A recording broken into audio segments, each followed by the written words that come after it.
來看屏東東港今年頭一尾蚵仔床，今仔中晝拍賣哦，前幾檔1公斤哦，大約攏是1萬塊左右，一尾上無攏愛200萬哦。今年一尾是190公斤，落尾是2014000塊標出去。加300，多少3號的啦？加300是1萬控600哦。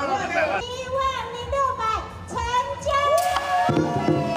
拍賣成功，主持人邀請頭家上台翕相。2026屏東第一尾蚵仔床，初八佇東港魚市場拍賣，對1公斤1000塊開始起標，無3分鐘就發甲破萬。舊年的記錄是10300，館長周春美隨吹落去，海產店頭家拍手直接加300，出價10600破紀錄。規尾魚仔總價2014000塊成交，洪船長和餐廳頭家攏足歡喜。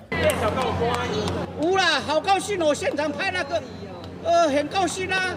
第12擺買到這尾第一尾啦，替館長來甲幫忙飼這囡仔，吼互這囡仔甲這弱勢的。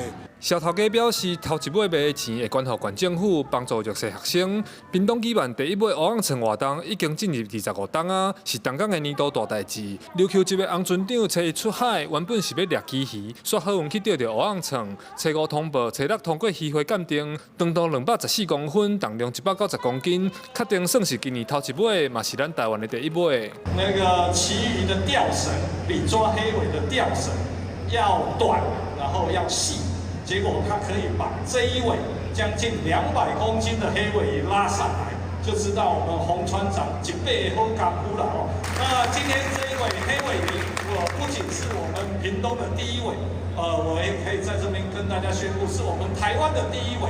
因為東港蚵仔床的季節對4月開始，業者講拍賣價格一開始會較懸，不過床仔數量開始增加了後，市場價格就會豆豆穩定，落在1公斤500-600左右。愛食蚵仔床的民眾愛把握機會。記者柯明哲，屏東報道。